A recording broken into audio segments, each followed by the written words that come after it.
अस्सलाम वालेकुम स्टूडेंट, कैसे हैं आप लोग। उम्मीद करता हूँ सब लोग ठीक होंगे, खैरियत से होंगे।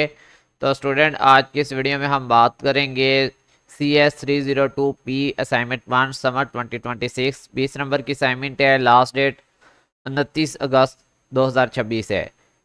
अब बात करें इस असाइनमेंट की, तो इसको आपने MS वर्ड डॉक्यूमेंट में जमा करवाना है। और यहाँ पर आपके टीचर ने एक आपको बूलियन एक्सप्रेशन दी हुई है, इसको आपने सिंप्लीफाइड करना है और इसकी नेम्ड वे सिंप्लीफाइड सर्किट डायग्राम देनी है। इसके लिए आपको एक सॉफ्टवेयर इंस्टॉल करना पड़ेगा, इसका नाम है EVB यानी कि इलेक्ट्रॉनिक वर्क बेंच। आप इंटरनेट के ऊपर लिखेंगे डाउनलोड EWB, सॉरी WB, ठीक है, EWB। तो EWB आप जब लिखेंगे इलेक्ट्रॉनिक वर्क बेंच का पहला ही लिंक आपके पास आ जाएगा, इसके ऊपर आपने क्लिक करना है, इसको डाउनलोड करके आपने इंस्टॉल कर लेना है, ठीक है। जब आप इसको इंस्टॉल कर लें, यहाँ पे आपको नजर आएगा, आपने EWB लिखना है और यहाँ पर, बल्कि यहाँ पे आपको ना कंप्लीट नाम नजर आएगा, इलेक्ट्रॉनिक वर्क बेंच ही लिखना पड़ेगा क्योंकि ये इस तरह से नजर आएगा, इलेक्ट्रॉनिक वर्क बेंच। इसके ऊपर आपने क्लिक कर देना है। जैसे ही आप इसके ऊपर क्लिक करेंगे तो आपके पास इस तरह से मैसेज आएगा, could not open the file. आपने ओके के ऊपर क्लिक कर देना है और यहाँ पर आपने क्लिक करना है। ये यहाँ पे मेरा आपको माउस नजर आ रहा है, दोबारा से देख लें यहाँ पे, ठीक है। इसके बाद ये लास्ट वाला जो है आपका लॉजिक कन्वर्टर, इसको ड्रैग एंड ड्रॉप कर लेना है। अच्छा, इसमें ना इलेक्ट्रॉनिक वर्क बेंच में इस तरह के इश्यूज आते हैं, तो आपने क्या करना है, इलेक्ट्रॉनिक वर्क बेंच के ऊपर एक दफा क्लिक करना है, फिर इसके ऊपर दोबारा क्लिक करेंगे तो ये बिल्कुल क्लीन हो जाएगा, ठीक है। अब आपने इसी के ऊपर डबल क्लिक कर देना है, ये रेड वाले के ऊपर डबल क्लिक करेंगे तो आपके पास एक और पेज इस तरह से ओपन हो जाएगा। इसके अंदर आपने अब वर्क करना है, ठीक है। वर्क क्या करना है, जो आपको उन्होंने दे रखी है लॉजिकल बूलियन एक्सप्रेशन ये वाली, इसको आपने करना है यहाँ पर टाइप, ठीक है। अब यहाँ पे टाइप करने के लिए सिंपली आपने जो है वो यहाँ पे डायरेक्ट टाइप भी कर सकते हैं, कॉपी पेस्ट भी कर सकते हैं, ठीक है। मैं आपको डायरेक्ट टाइप करके दिखा देता हूँ। यहाँ पे हमारे पास क्या है, AB कैपिटल में लिखना है, ठीक है, AB और C कैपिटल। अब यहाँ पे आपने इन्वर्टेड कोमा सिंगल वाला देना है, ठीक है। तो इस तरह से इसके बाद आपके पास आ जाएगा यहाँ पे D, ठीक है, इसको भी कैपिटल में लिखें और सिंगल वाला इन्वर्टेड कोमा देना है आपने। और इसी तरह जो है ना, आपने ये सारी एक्सप्लेनेशन लिख लेनी है, ठीक है, एज इट, जैसे ये लिखी हुई है, मैंने ऑलरेडी लिख के रखी हुई है, ये आप देख सकते हैं।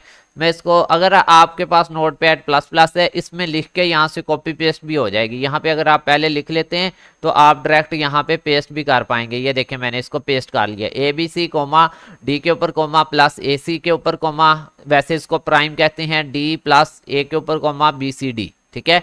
ऐसे ही है ना, यहाँ पे आपके टीचर ने दी हुई। अच्छा, ये मेरा व्हाट्सएप नंबर है, अगर कोई स्टूडेंट ये असाइनमेंट मुझसे बनवाना चाहता है तो रब्ता कर सकता है। चलें हम चलते हैं यहाँ पर, ठीक है। तो ये देखें, एज इट मैंने इसको लिख लिया है। तो अब आपने क्या करना है, अब आपने जनाब इसका बनाना है ट्रुथ टेबल, ठीक है। ट्रुथ टेबल कैसे बनेगा, यहाँ पर ये फोर्थ लाइन जो है ना 101 वाली, इसके ऊपर क्लिक कर दें। ये फोर्थ वाली लाइन के ऊपर क्लिक करेंगे तो ये ट्रुथ टेबल बन जाएगा।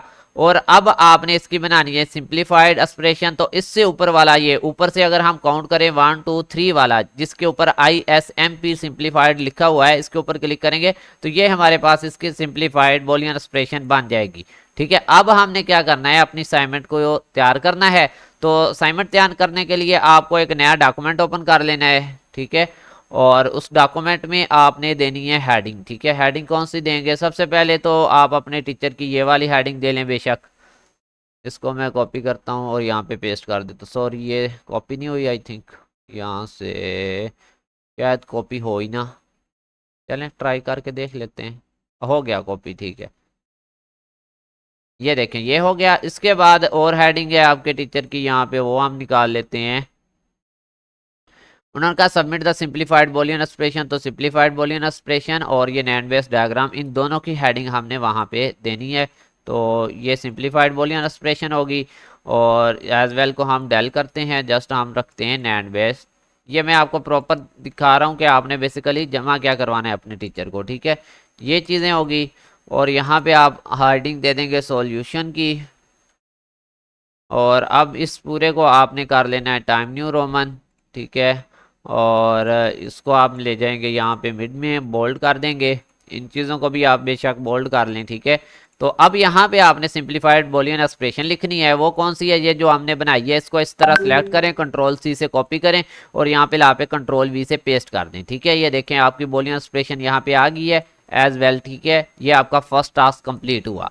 अब हमारा सेकंड टास्क है, तो सेकंड टास्क में आपने सिंपली ये लास्ट वाले के ऊपर क्लिक कर देना है। इसी वर्क में आपने ये नैंड जिसके ऊपर लिखा है इसके ऊपर क्लिक करेंगे तो ये देखें ये आपके पास नैंड बेस्ड डायग्राम बन जाएगी। अब आपने क्या करना है, इस लेबल लास्ट वाले लेबल के ऊपर डबल क्लिक करना है और यहाँ पे अपनी आईडी चाहें तो दे दें, अगर नहीं चाहते तो ना दीजिएगा। ठीक है, मैंने यहाँ पे VC12345678 आईडी लगा दी है, आप चाहें तो ना लगाएं, बाकी चीज़ों को कर दें क्लोज और फिर से इसके ऊपर एक दफ़ा क्लिक करेंगे तो ये क्लीन हो जाएगा। अब आपने इसका लेना है स्क्रीनशॉट, यहाँ पे SN लिखेंगे, स्निपिंग टूल आ जाएगा, न्यू के बटन पे क्लिक करेंगे, इस तरह से इसका स्क्रीनशॉट। अच्छा, ये वाला ऊपर वाला अगर आ रहा है तो इसको भी ले लें साथ में, कोई मसला नहीं है, इस तरह से।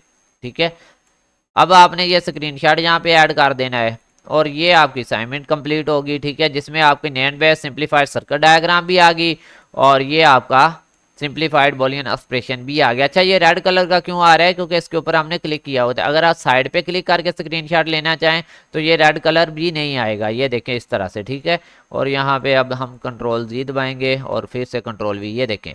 अब ये आपने जमा करवा देनी है यहाँ पे अपना आईडी नेम लिख के। यही आपकी असाइनमेंट थी, MS वर्ड डॉक्यूमेंट अपने टीचर को भेज दे। मिलते हैं न्यू वीडियो में, तब तक के लिए अल्लाह हाफिज़, ईमान अल्लाह, अपना ख्याल रखें।